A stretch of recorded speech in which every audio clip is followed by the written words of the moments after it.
Alain Bolodjoa, moko ya opposant au président Félix Tshisekedi, le président élu Yamboka Oyo, l'unique le seul tout ça naé, Félix Antoine Tshisekedi Chilombo.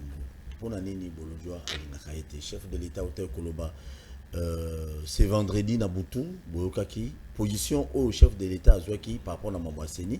Mais bah tu es belé, bah on a là, président de la République, a appelé sur Aram, a appelé sur il y a grève et enseignant au bana bazana balabala tout midi. Pourquoi? Mais pouf, chef de l'État Suigara, que Dieu bénisse la République démocratique du Congo, mais Ram na grève et enseignant chef de l'État le bilan. Il y a mis balé tout le bilan lelo, agression méchante où il y a la police, où va qui président et syndical, intersyndical plutôt il y a Onatra, président Arma, ça c'est ma mbata par policier, bah laissez qui est tout remettre un peu au bétal sur l'angle. Allez Bolodjoa Boni. Mbote Ndekolangai, Mbote Nabalandi, en tout cas merci pour l'opportunité. Précision, Nazaka opposant à Félix Tshisekedi, Nazaka opposant à un mauvais système. Yenda mi retrouver na carte. Et puis deuxièmement, na évité sur la carence ya bolingo pour que batutu balingaye. Bolinga batu balingaye pour nani. Balinga nation, balinga peuple. Ce qui a sali malam ba obeta maboko. Ce qui a sali mabe ba obeta loboko. Et l'arabe, il y a un principe naturel. Très bien, merci beaucoup. Donc Aza ennemi à président Félix Tshisekedi, mais Aza opposant. Alain Bolodjoa Zali opposant. Le président de la République, chef de l'État, Alobaki Mokolo Alobi, au cas qui adresse à Salaki na nation, la plupart déjà s'attendaient que non, Alingaki Alobapé Makambo, Italie Ram, aux alliés connus qu'on a battu. Batouano s'attendent, le PV a bétapé du solo, il y a grève et enseignant, parce que tant que ça va en absoluté Tilelo, pouf, chef de l'État, sur également Makadima. De Olangai, tant que le président et chef de l'État, vous aurez besoin d'un contexte normal. Mboko yo, tu as reçu un chef de l'État. Tu as un président de fait. Chef de l'État, c'est une autorité morale. Elle a incarner un certain nombre de valeurs, de un système de valeurs adopté par la République. Monsieur Félix Tshisekedi a kokoma kali sous-souté et commis des atrocités, chef de l'État. A Tikalaka na président de la République. Tout ce que vous avez dans la président de la République, non chef de l'État. Chef de l'État. Parce que l'autorité morale et la société rose à auto monate. Na aucun moment ni batu bandé cause la monsieur Félix Tshisekedi a le baron dehors à ce qu'il a dit. Parce que tozali na cadre en fait tozali continuité moko logique. Il y a une stratégie qui a été boutiquée bien avant. Et là quoi liboso ezali les débats sur le processus, il y a désignation et président. Et Bandaki d'abord avec M. Félix Tshisekedi en 2019. Désignation d'abord. Ils ont acquis déjà en 2019. Tant qu'on va continuer, ça là, désignation, il y a Malonda. Il y avait Bateau Bazaki ba candidat. M. Félix Tshisekedi a été un candidat au Yaye. Kademika di Mana. M. Kabila a été un candidat au Yaye. Et puis les autres Bazaki na ba candidat d'abord. Le coup la Kabila a été autorité morale. Il y a FCC Cash, candidat Naé a eu plus de chances. Yakobima, Félix Tshisekedi a utilisé ses relations avec d'autres. A Sangisi na ba frustration à bateau bazaka, na Tanwana, nde ba yeko la marche, il y a eu de pèse, marche au biso de organizaka, fort malheureusement Bemba désorienté ango a présenté le quoi marche contre Malonda. Et à partir Yawana a eu justification. Il a cherché à vous dire non, voilà, la population s'est manifestée. Non, c'était les regroupements politiques. Ce n'était pas la société civile, encore moins la population. Mais la population, on va aller à Bangona. Quand bataille de peste n'a pas la moukande va manifester. Quand Bangona va manifester. Mais les lots, batu ya la mouka va manifester. Le quoi bataille de peste va manifester. Félix Tshisekedi a continué. Bazui Malonda, qui était candidat. Bolobi que processus ou procédure, il y a désignation, il y a posé problème. On a retiré la candidature à Malonda. Bazui, candidature, il y a Mouto à l'EKKT. Ba récupérer en gros, ba tché candidat. Pas ces autres là qui s'en a battu nyonso. Équipe Mazembe. Na ve ya ba obeta match. Moïse Katumba za ko insister ba pour na candidat, ba pour na arbitre ya lingi. Batu ya Mazembe ba obeta maboko. Basangani na bato ave ya ba osepela ndenge bazui arbitre au Moïse Katumbi a présenté, et de l'autre côté, Renaissance des Ozela. Non, Ozela Nini. Parce que Azako a insisté sur l'arbitre. Pour ayebi que l'arbitre, a recoupé ça un coup de penalty à Lukuta, coup franc à Lukuta, a coquille même coupé ça va jouer sur carte rouge pour que Bango va mettre à balle bien afin que l'équipe n'ait gagné. Yo so mona api parti politique, un regroupement politique, ba o beta maboko, ba o sepela, ba fêter pour président Asseni abimi o bango ba o soutenir. Et devant cette réalité, ils allaient aventure. Monsieur Félix Tshisekedi en enclenchant le processus, il y a bango à soutenir candidature ya Mutu, Mutango accueilli, ba moni qui y a eu blocage, ba saline ba abi lokola Sonic Afuta. Nde abandai ko empêcher bango ba atteindre l'objectif. Il faut ba longwana Sonic Afuta. Ba saleli ba obobinga ba pasteur, ba utiliser bango, ba longoli Sonic Afuta. Ba longoli Sonic Afuta. Bazala ba pasteur te ba longoli Sonic Afuta. Ba confesseur religieuse ba basala nzambe te d'après Bolojwa. Non, okoyo za musala nzambe sans que za pasteur, okoyo za pasteur sans que za musala nzambe. Musala nzambe za mutaosa musala pona nzambe. Et non, il y a qu'à utiliser combo ya nzambe pour s'enrichir. Très bien. Donc, on va s'enrichir. De onanga soko moni mutu ba pesi kanyaka. A musa nzambe te. Très bien. Soko moni mutu ala ko servir mutu mususu a pasteur. Donc, ba confesseur religieuse o ya mboka na biso le 8, o ça va confiance te. Ndeko nanga ba bon pasteur baza obino bo beta isote. Très bien. Continue Ganis. Tango basali ba aventure na bango ba bi basala réforme. Ba longoli d'abord Sonic Afuta et par devoir scabreuse. Ba organiser loi na bango bobenga ki réforme parce que ba yebi ke kune ko bloqué parce que l'église catholique na église protestante bango bazalaka ba tetu bazalaka ba position ya bango moko boy bango kune ko simba te ba tindi dodo kamba poaza la lokola to bengé lokola kamikaze a bloqué processus ceux qui kune bloqué ba zonga siko na côté ya majorité parlementaire. Bon mi poser question ceux qui Kabila zaki na majorité parlementaire. Est-ce que Bengaï va soutenir la commission mixte a décidé sur le président Seni?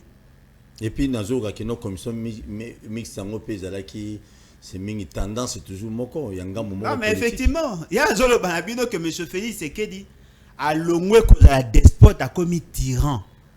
C'est-à-dire que tu longwe na degré à la dictature classique. Tu commis pendant la dictature Yasuka. Pour bobo ça Félix Tshisekedi. Oh! Il y a Sangisi na Mobutu na Kabila sali mixture et comme fascisme. Si go batu ba oze la Félix Tshisekedi akoloba nini? Soka lobaki ki aboyi Denis Kadima. Lui il perd. Soka lobaki ki anemi Denis Kadima. Il perd dans l'opinion, mais il a la garantie au moins qu'il a connu comme président sans que la population alinga.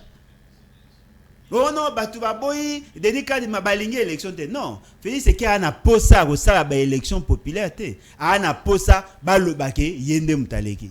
Parce que ce qui Félix Tshisekedi a posa ma ba élection, il allait investir dans la popularité. Azako investir dans la popularité te.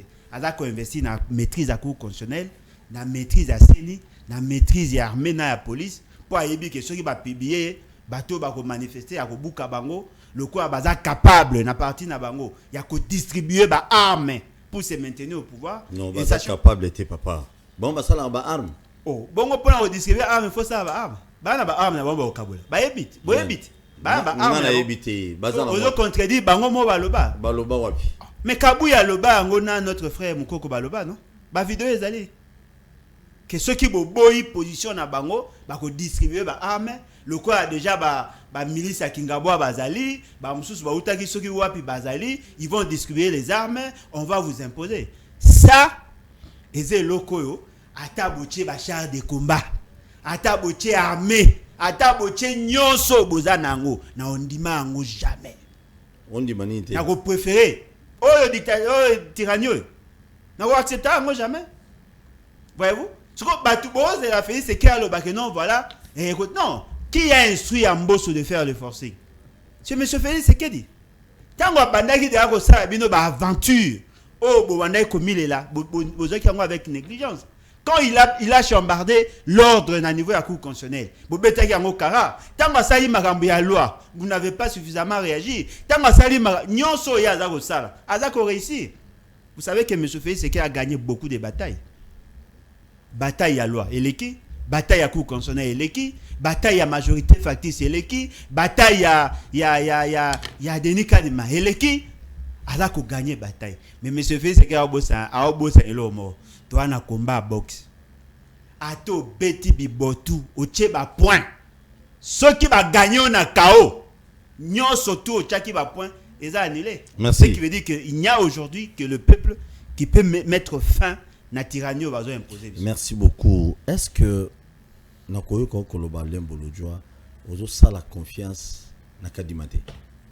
Ndewonanga na sa confiance ni na régime non s'il vous plaît pas ça la biso ba élection d'un chef de l'état lobby ba élection moko l'état za katé le ba monsieur Félix président de la République ningi aloba na discours na mukolo ya vendredi na butu que azo la élection moko transparente pas ya Kadima ozo c'est la confiance té ndewonanga monsieur Félix Sekedi ata soki na lali ata soki na za na position ya kotelema so ba yibisinga ke monsieur Félix Sekedi alobi likambo et que na komi ko croire na yango il faut na la mugeza ndota mabe na ko supporter ta pona nana kwa na monsieur Félix Sekedi oh ndewonanga eloko nini ko bime pas Félix Sekedi o na yebi te eza solote mais yo yebi ko le kanzambe te malheureusement. Est-ce que Nzamba est-ce que là sur que Nzamba est au kanisa eza oyo bolodjo kanisa Ndewonanga qui vous dit que c'est lui qui réfléchit bon so boyo ko apprendre un jour que ba poussaka ça makam et pas banin oh même pas centre d'intérêt et puis ba fani bina ba oser la monsieur fait c'est que les caralo ba que non voilà ba imile biso na ba rwandais bobo mameneni makambo esami to sepe nangote akolobate. Oh non, enseignant, tout ça, résoudre des problèmes là-bas. Akolo ba maram na bilote. Ya do ba mama Denis Kadima pas ébu que Denis Kadima a muta famille na e. Ya za ko tala ba intérêt. Ba tu mususu ba lobi a muta famille biologique na été malheureusement. Ndewonanga na lobi famille na e, a rosa famille biologique comme pas rosa famille politique.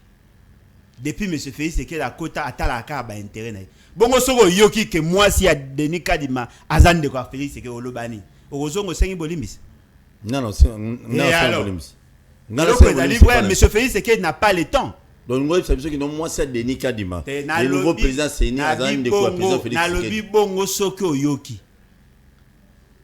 doza bongo te d'après yo na bi bongo soko yoki ekoyat est-ce na Congo lo bomba maiza ekozala ekasi tokoza na bandeko na ye musuba na États-Unis tokoza na bandeko na ye na bamboka nyonso bon so ko mona sko ba photo ya mwasi na ye na famille ya Tshisekedi ne bokomi ko comprendre et loko baza ko jouer sur la psychologie des gens ba o créer peur monsieur Félix Sekedi a créé gouvernance il y a terreur Alain Bolojua soka leki na TV ba menacer de mort loko ba ebi ki akobanga akotika et bango ba continuer non moi la mort ne me fait pas peur et loko bangi sanga kokufa na liwa buzoba. Mais ce qui n'a pas pour le peuple, pour la nation, je veux continuer à me battre. Ndegonanga, babomi mwana muke na Congo central. Monsieur Félix Sekedi a 8 ans. Ezaki accéder à moto na mutuka. Babomi mwana muke, makufi babomi eti. Babomi mwana muke. Et pas banane. Babomi eti, et pas banane, et pas bato babomi. Babomi mwana muke dans des pays sérieux. Tango 8 ans à Kolobana. Oloba o pesa tali meme na liwana alobite ba soda ya Rwandais ba koti na mboka na biso ba beti batuti na kata hôpital ba bimi ba zumboka na biso en otage pratiquement ba siéger mboka na biso pendant 6 heures ba bimi monsieur Félix Sekedi alobite ba beti ba syndicaliste ba enseignant ba na ba difficulté le système enseignement bloqué monsieur Félix Sekedi alobite. Mais dans mon ina c'est pas flash. Oh non, o bobenga nani so azoloba. Olobi maram na biso toze ayo lobite. Mazo pona y importer daga Denis Kadim. Donc mboko nenge to da qui bloqué pendant tout ce temps, daga pona Denis Kadim. Oh. Bozo mbo on le voit blague benden. Mais ça là mutuna na tuna ki répondre na tunyozo ça la confiance na Denis Kadima te assez biso ba organiser biso ba élection moko crédible et transparente.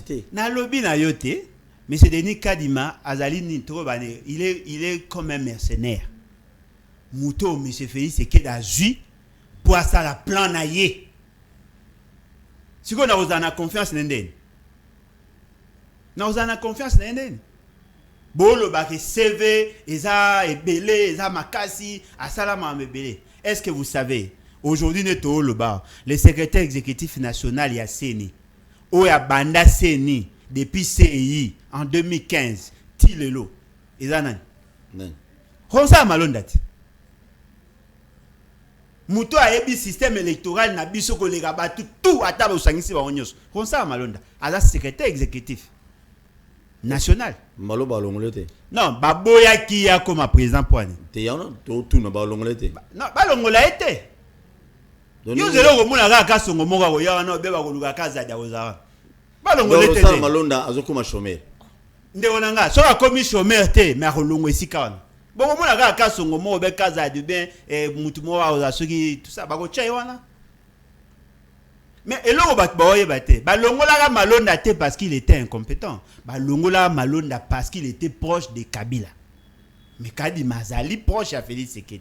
C'est parce qu'elle sait. Batu ba banga e. Batu ba banga Félix Sekedi ba onde ba ondima ba continuer na ba aventure wana.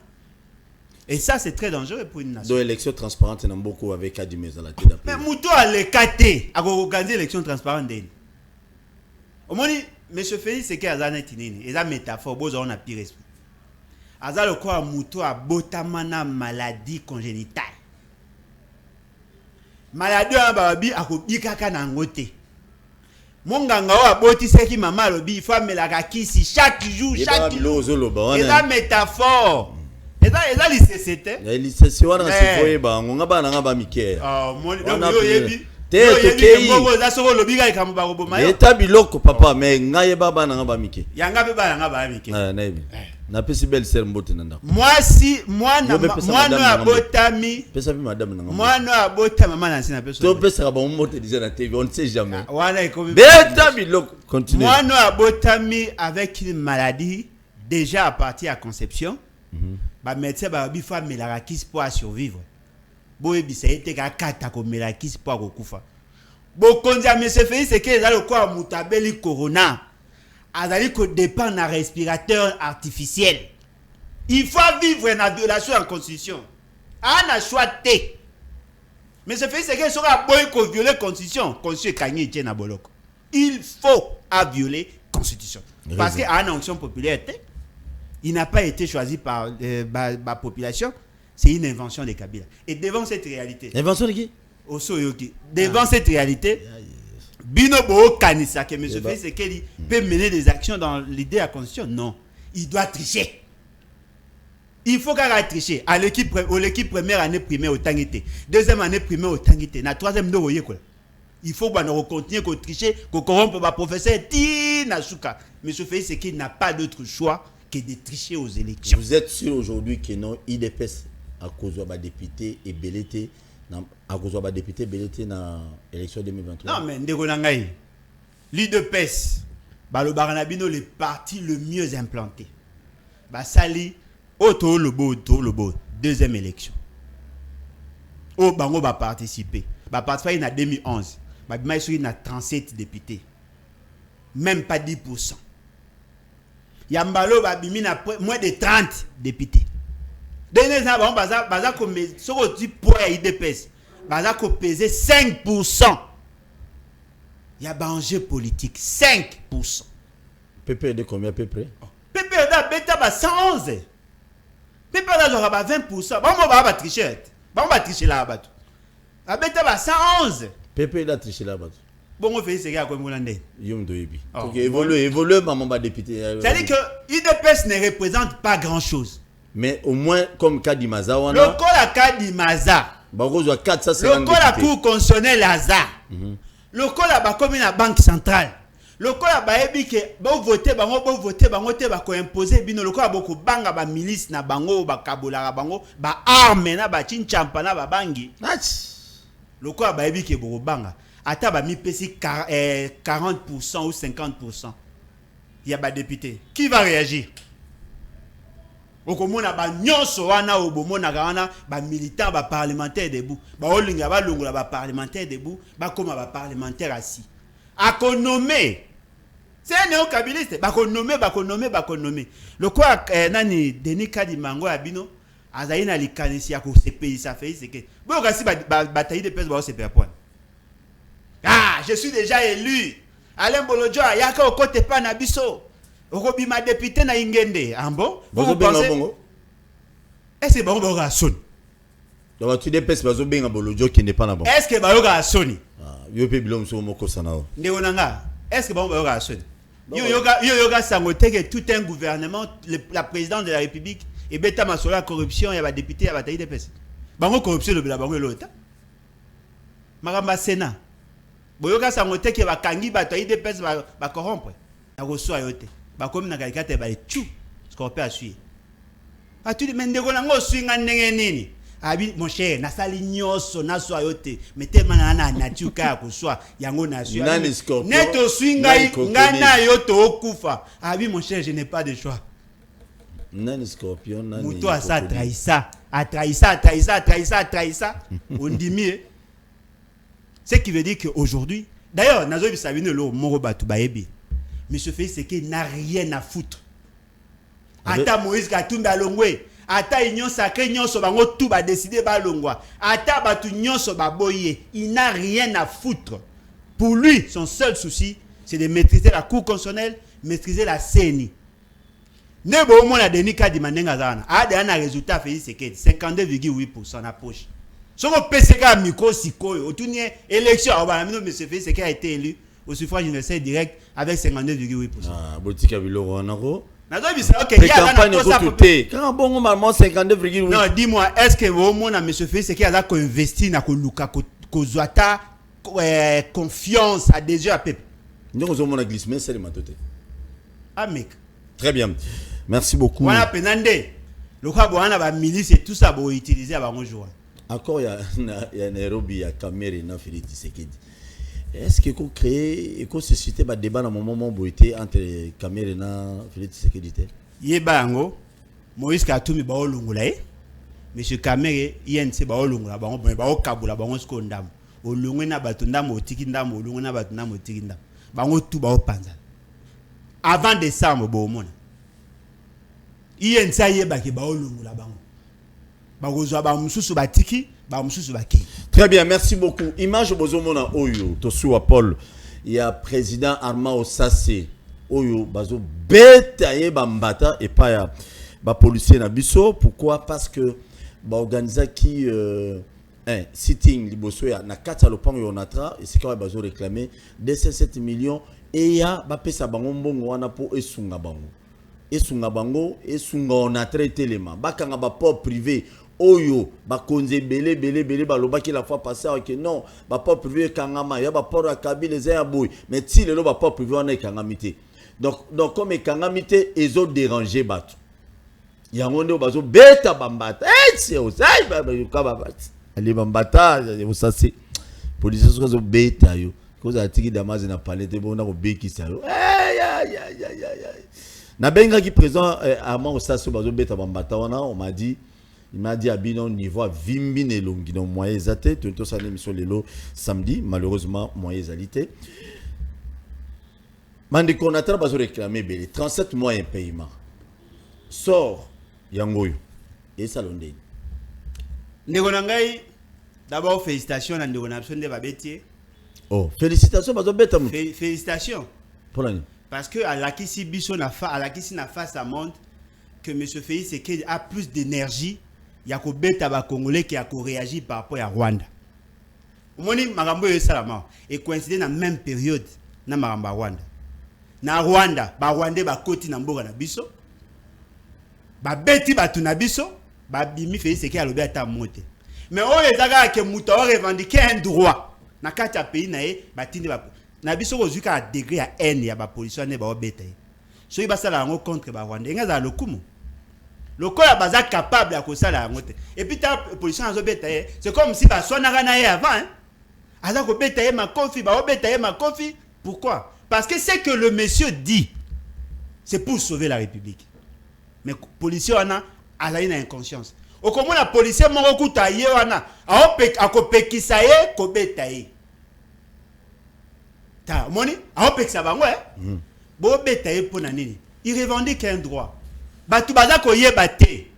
Que le développement à Congo passera impérativement par cette société-là. On attend. Je vous dis, moi je suis un économiste de formation. Je connais le Congo, na Tambola Congo, na ebi passe à la province. Tant que l'on a très côté les matés, Moko te reconnaître jamais développement. Le développement à pays est lié na Onatra, na SNCC. Pourquoi?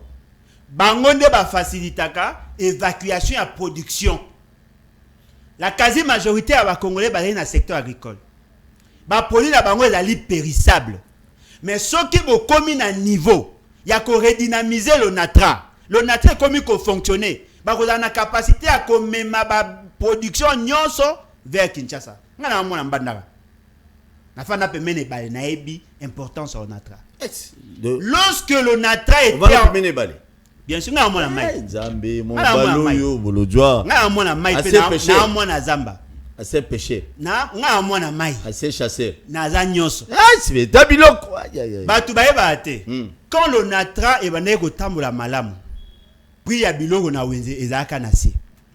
Tango natra e bane ko tambola malamu. La quasi-majorité à la société, surtout la société à transformation, bazaki na ba matière première pour la transformation. Bangonde bane ko alimenter ba société bane ko sa ba masangu, ba café, ba cacao, nyoso tona ezaka bangonde. Soko zuna est à partir ya siro. O ezali na otuele.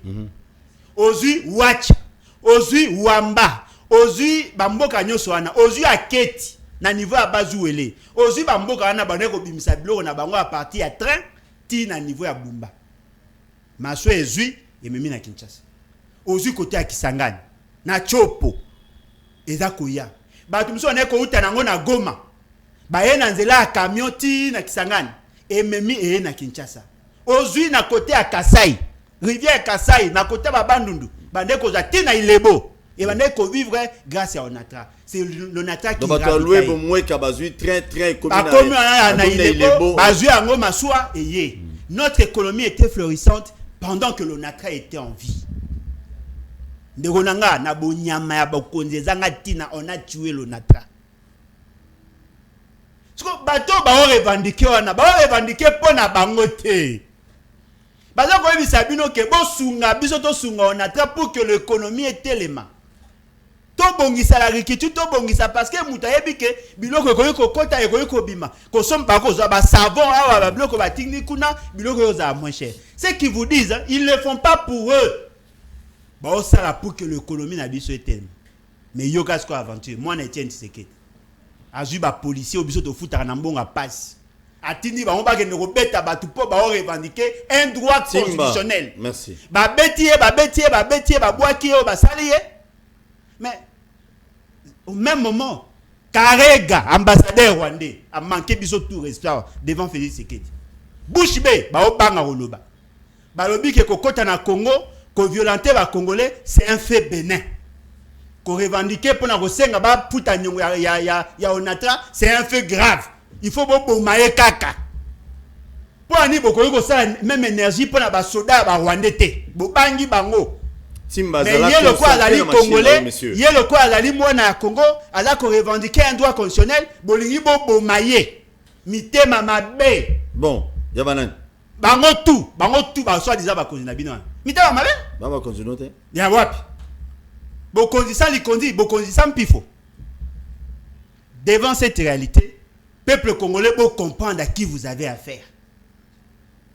Mutu soka bikara bo futa biso ba enseignant bozu ale bo beti ba gaz mais ceux qui Rwanda yé à côté na mboka na bino o mo eto lobate ya Kagame pardon mais qu'est-ce que vous voulez nous dire ya Kagame pardon yo qui fait ce qu'il le Kagame.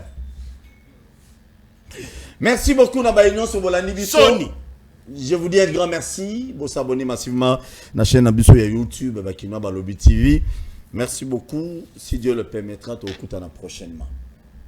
Le Congo n'appartient pas qu'aux politiciens. Le Congo appartient à l'Union. Nous que la Limbolodjoa Mawa. Ceux qui ont intention de postuler en 2023, nous allons téléménager la carte du président Félix. Franchement, vous les quatre. À tous, 1 million de francs. Alors, on est dans le conseil, n'a pas union au Yébi pour postuler en 2023. ko critique président Félix na salo ingete ko critique Jean-Marc Kabunda na salo ingete ko critique Kabuya na salo ingete plus grave encore Kadima ko meka ko critiquer était yango o olela o non na vote na ba PV belé o olela ndenge bato musu bana ba PV comme ola ba musée na banda na bango keba travailler cessé kola nzelo te bato nyonso bozo finga lelo pouvoir en place bozo ko finga c'est trop dit bozo critiquer boye bana 2023 so bo cheli baya bozo atana 2% chance ya oleka wa koma kola Daniel Safazala makulungulu kuna na ministre transport lelo balala libanda kuna nani comme ni nani ministre transport mtete la Cheribe okende bango nyonso balala libanda bo sala attention bo sala ba jeter bo critiquer pouvoir lelo en place kana o na sala wingiti ba côté penana au côté déjà na labo ba répertorier déjà Dieu soit ba tala longi na yo ba photo ba candidat so ba moni photo comme ko kima ba me photo c'est OK. Alors, si vous avez postuler, vous avez critiquer les sinon et qu'il n'a perte. Très bien, Alain Bolodjo et M. Sili, tu as la caméra, tu as le peuple congolais, tu as la message ni nos groupes sur le peuple congolais. En tout cas, merci pour l'opportunité. Makambo yo lobby, il a prophétie au sali constat. Makambo nga lobby, to yebi ke zala boy. Ata ba musu ba osala samba po nga za information na legi na TV. Ba musu ba kongo sumba ba makayabo et tout ça c'est bien mais boye ba ngona otika ko loba yango te le quoi boye bi déjà que bokonzo eza mabe vous n'êtes pas obligé à vivre na bato boy boye ko ina article 64 pour la nini Kabuya il faut décider qui doit être député pour la nini Kabundi il faut décider qui doit être pour la nini Félix Sekedi monsieur Félix Sekedi a décidé sur qui doit être député pour la nini Kadima il faut décider c'est le peuple qui doit en principe décider. Le quoi boyebi que peuple a décidé ba kolekisa bango te ba tu ba koma Tshisekedi pratiquement élu ce qui peuple lingé loko ya wana je suis désolé bokonze uta et pas peuple ba to kutu ba leka kité ba komi ba député Kabund a otu ko zala kala mingi te na chômage na tika ki simple député azongi na bokonze atongi a lancé un chantier à Kabeli l'État congolais $350 000. À Tongeli école. Économie à salaire naïe. Non mais attention. Attention.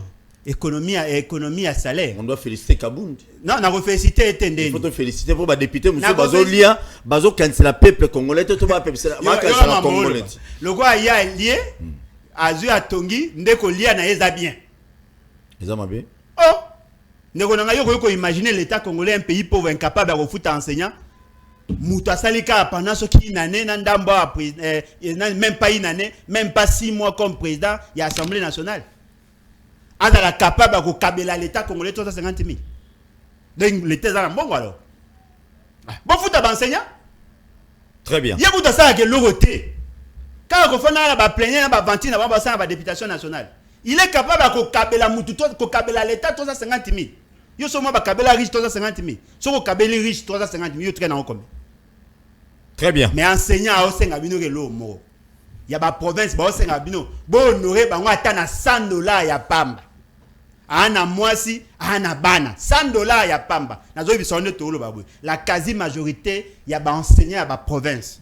Bana bango ba zongi classe na ba uniforme ya 2 ans passés. Na koyela oba photo mona lati kilote ya munene loko ya moboti.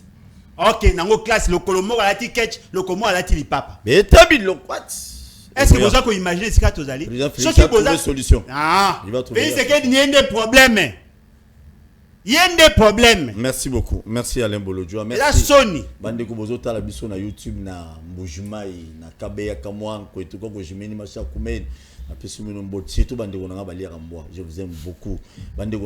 Crocodile, je vous aime beaucoup. Vraiment, je vous félicite.